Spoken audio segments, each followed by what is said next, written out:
De volta agora com mais uma classe gramatical para esta aula de número 8. Classe gramatical que incomoda o Brasil, causa pânico, o povo não gosta disso, é muito longo, é muita coisa. Vou falar o basicão do basicão, por incrível que pareça, certo? Eu poderia ficar aqui 2 dias falando, porque é muita coisa sobre verbo que existe nos livros aí, os estudos são extensos, né? Dá para escrever um livro só sobre verbos.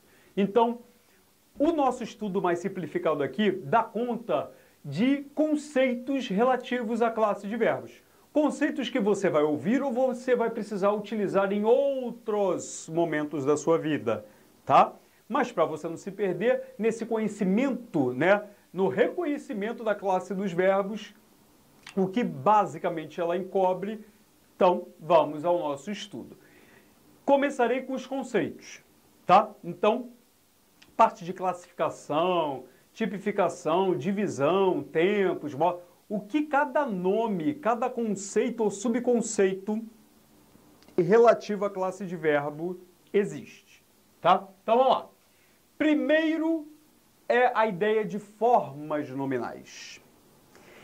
Mas peraí, o verbo, para a gente brincar, né, e reconhecer um verbo, a gente tem que conjugar, tá? Então, antes de falar disso daqui, vamos ser bem sinceros. O verbo é a única classe gramatical que você pode conjugar. Conjugar, sim, eu, tu, ele, nós, vós, eles. Só com verbo que você consegue brincar. Se você, com uma palavra, você não sabe se essa palavra é verbo ou não, tenta conjugar eu, tu, ele, nós, vós, eles. Brincar, eu, tu, ele. Se você não conseguir, não é verbo. Pronto, limpei. Simples assim. Identificou que aquela palavra é um verbo? Agora sim. Vamos ver os conceitos envolvidos no estudo dos verbos. Primeiro, formas nominais. Um verbo, ele pode aparecer conjugado. Quando ele não está conjugado, e já vamos ver tempos e modos de conjugação, ele pode se apresentar numa das 3 formas nominais. Infinitivo, gerúndio e particípio. Bem simplesinho. O verbo está no infinitivo quando ele não vem conjugado. Ele está cru, ele está puro. Então, quando ele termina com esse Rzinho aqui, sem estar em conjugação, tá? Então, vir, compor, vender, falar, partir, beber, dormir, estudar, andar, sonhar, ok? Então, os verbos puros, neutros, né, crus, eles estão sempre na forma chamada infinitiva. Gerúndio é quando o verbo apresenta essa terminação NDO, tá? Então, quando o verbo está assim, falando, escrevendo, partindo, estudando, indo, rindo, vindo, tá? Se bem que esse vindo aqui, né, esse NDO pode ser uma forma irregular de particípio do verbo vir, mas isso não vai cair na prova de vocês, tá? Basicamente, os verbos quando estão com NDO, esse NDO é a forma de gerúndio. Cuidado, só um parênteses aqui, muita gente por aí come esse D, fala vendendo, compondo, partindo, estudando. Pelo amor de Deus, sem preguiça, tá? Sem fome. Tem que pronunciar o D. Vendendo, partindo, estudando, comprando, falando e não falando, tá? Então, foi. Terceiro, particípio regular. Por que eu botei o regular e não o irregular? Porque o regular, ele é fácil, quando o verbo tem essa terminação, ado, ido, tá? Existem alguns verbos que terminam em ado, ido, tem outros que terminam numa forma coringa, que não tem como a gente decorar. São formas irregulares, ou seja, os particípios irregulares são impossíveis de você decorar. Vou dar um exemplinho, o verbo fazer. Não existe fazido. O particípio de fazer é feito, né? Então, é uma forma irregular, porque não termina nem ado nem ido. Eu só coloquei essas duas aqui porque elas estão, né, definidas e elas são as terminações do chamado particípio irregular. Então, quando o verbo termina em ado ou ido, essa terminação é a terminação do chamado particípio irregular. Ponto, só isso. Então, reconhecer infinitivo, gerúndio e particípio, isso é muito basicão, é óbvio que você precisará em momento posterior. No futuro você vai ver que esses 3 conceitos vão voltar. Aguarde. Próxima tela. Conjugações. É o mais fácil. o verbo pertence à primeira, segunda ou uma terceira conjugação. O verbo ele pertence à primeira conjugação quando no infinitivo ele termina em AR, ou seja, quando o verbo cru termina em AR. Quando ele terminar em ER e OR, vender, compor, ele é de segunda.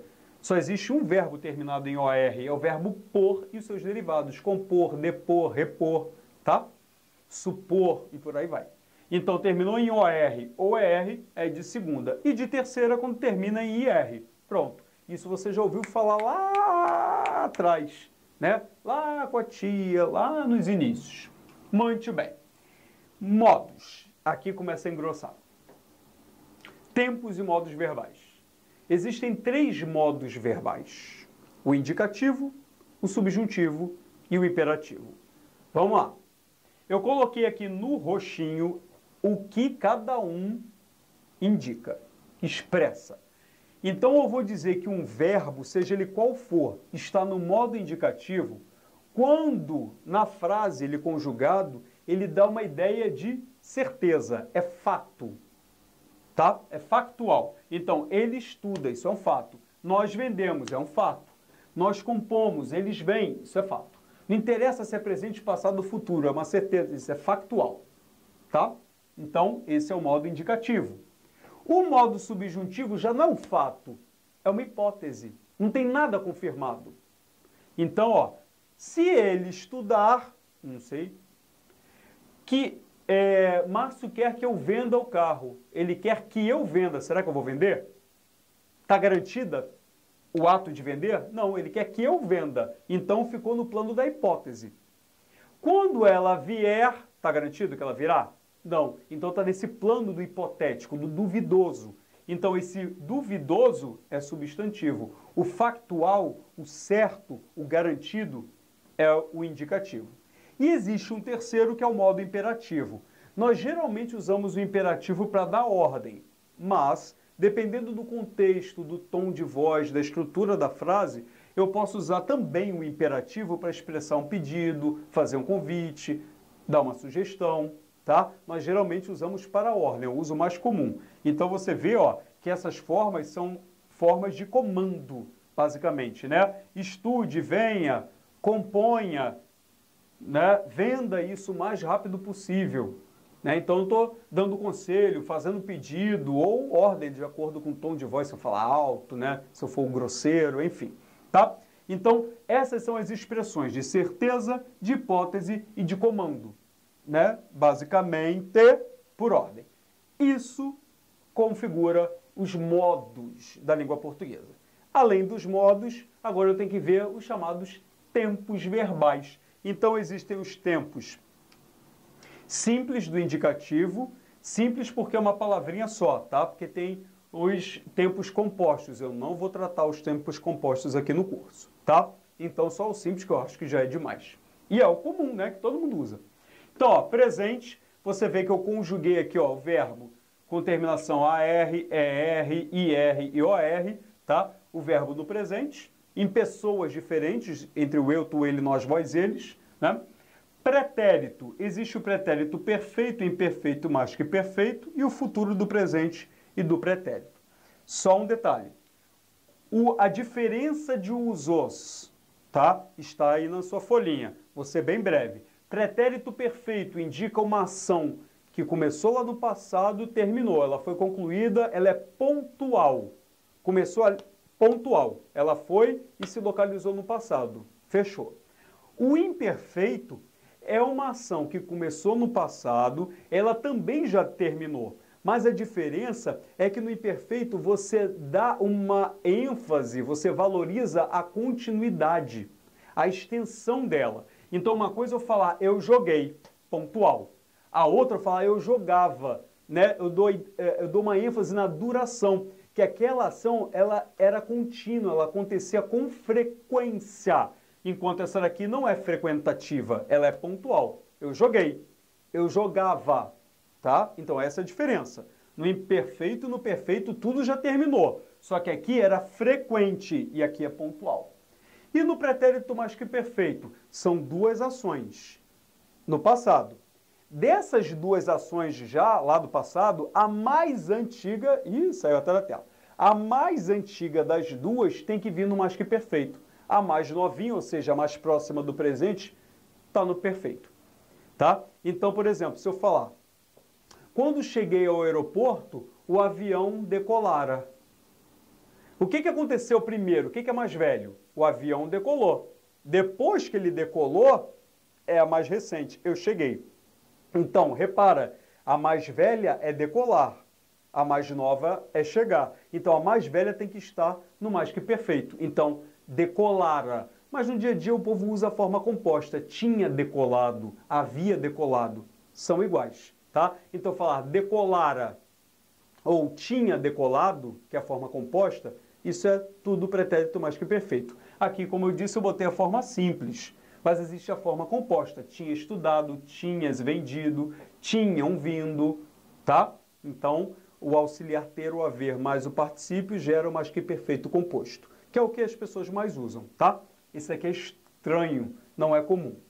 E o futuro do presente, futuro do pretérito, né? O futuro do presente é aquela projeção mais fácil. O futuro do pretérito, ele vem meio que com condicional. Parece que tem uma condição no passado para que um futuro pudesse acontecer. Então tem uma ligação. Eu já vou falar na última imagem aqui da parte 2, tá? Do segundo bloco.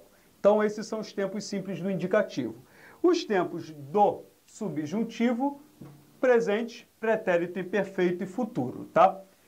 O que eu quero falar aqui é, o presente do indicativo, ele começa com esse que. Márcio quer que ele cante. Márcio quer que nós tenhamos. Márcio quer que, então é sempre que eu, que tu, que ele, que nós, que vós, que eles. Agora, atenção. O pretérito imperfeito, nos livros, aparece como molde, o modelo, o início com se. Ó, se ele cantasse, se eu tivesse, porém, eu também posso usar o pretérito imperfeito do subjuntivo com que.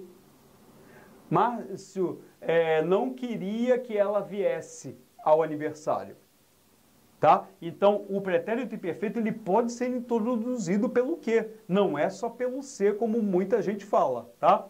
E como é que eu descubro o pretérito imperfeito do subjuntivo? Ele sempre termina com SSE. Tá? E o futuro do subjuntivo? Também, ó, tem uma fake aí. Muita gente fala, muitos livros apresentam essa matéria do futuro do subjuntivo sempre começando pelo quando. Mas não é sempre pelo quando. Eu posso usar também o se, tá? Então, se nós tivermos, né? Se nós tivermos, isso é uma hipótese futura. Também, ó, isso é uma hipótese no futuro. Então, o futuro do subjuntivo, ele também pode ser introduzido pelo se, não apenas pelo quando. Toma cuidado com isso. Ai, ai, ai. Formas nominais. Aqui não é formas nominais, tá? Não é formas nominais. No seu material tá certinho. Aqui é tipos, né? Classificação, né? Então, vamos lá. Os verbos têm essas classificações, ó, vou ser bem sincero com vocês, isso não cai, não costuma cair em prova, mas vai que aparece aí, tá tudo explicadinho. O verbo é chamado de regular quando ele não sofre alteração no radical. Já vimos o que é radical. Por exemplo, o verbo amar. Quando eu conjugo o verbo amar, o radical é só o AM, né?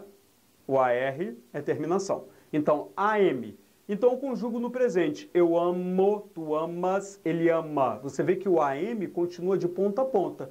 Então, isso configura um verbo chamado de verbo regular. O verbo irregular é quando ele sofre uma alteração em geral no radical, uma alteração pequena, geralmente é uma letrinha. Por exemplo, o verbo fazer. O radical de fazer é F-A-Z. Quando eu conjugo no presente do indicativo, o eu não fica assim. Engraçado, esse Z se transforma em C cedilha. Depois ele volta. Eu digo, eu faço com C cedilha. Depois o Z volta. Tu fazes, ele faz. Nós fazemos, vós fazeis, eles fazem. Certo? Então, como teve uma alteração muito suave, muito sutil de uma letrinha lá na primeira pessoa do singular, ele não é perfeito, não é igualzinho de ponta a ponta, então nós dizemos que o verbo fazer é um verbo irregular. Verbo anômalo é quando a alteração é grotesca, tá? E só existem dois verbos anômalos da língua portuguesa, é o ser e o ir, tá? Então, por exemplo, presente do indicativo, eu vou, do verbo ir, né? Ir. Presente, eu vou. Olha que diferença entre ir e vou. Pretérito perfeito, eu fui. O que tem a ver as letrinhas do fui com o ir? Entendeu? É muita mudança, não é só de uma letrinha como no verbo fazer, que eu comentei agora há pouco. Tá? A mesma coisa do verbo ser. Eu sou, pretérito imperfeito, eu era. Olha a diferença de letras, de estrutura entre sou, ser, né? Entre o sou, presente e era. Muito diferente. Então, é uma alteração muito grande, isso é chamado de anomalia de estrutura. Só para você entender o conceito, não vai cair na sua prova. Defectivo é aquele que não apresenta todas as formas, ou seja, é um verbo meio que capenga, ele não tem todas as pessoas. Você não consegue conjugar, não tem eu, tu, ele, nós, vós, eles. Alguma aí vai faltar. Geralmente falta a primeira pessoa do singular. Vamos dar um exemplo bem simplesinho? Não vou apelar. O verbo colorir. Né? No presente você não fala eu coloro, não tem eu coloro. Né? Então a primeira pessoa não existe. É zero, é nula. Você só conjuga do tu em diante. Então vai ficar tu colores, ele colore, colorimos, coloris, colorem. Tá? E verbo abundante é aquele verbo que possui dois possíveis particípios, um regular e um irregular. Exemplo, imprimir. Existe imprimido, que é a forma regular, e impresso, que é a forma irregular. Certo? Agora, quando é que você vai usar um, quando é que você vai usar o outro? Vai depender do verbo auxiliar que vem. Se for o ser, estar, né? Por exemplo, o documento está impresso. Você não fala está imprimido, porque o verbo auxiliar é estar. Então, está impresso. Se for o auxiliar o ter ou haver, é imprimido. Exemplo, eu tinha imprimido os documentos antes do almoço. Eu tinha imprimido. Tá? Então, o verbo abundante é aquele que tem dupla possibilidade de particípio. E aí na folhinha eu botei alguns para vocês verem. Tá certo? Muito bem, tranquilo? Podemos? Primeiro bloco, falei conceito pra caramba. Já já aguardo você no segundo bloco. Em pé.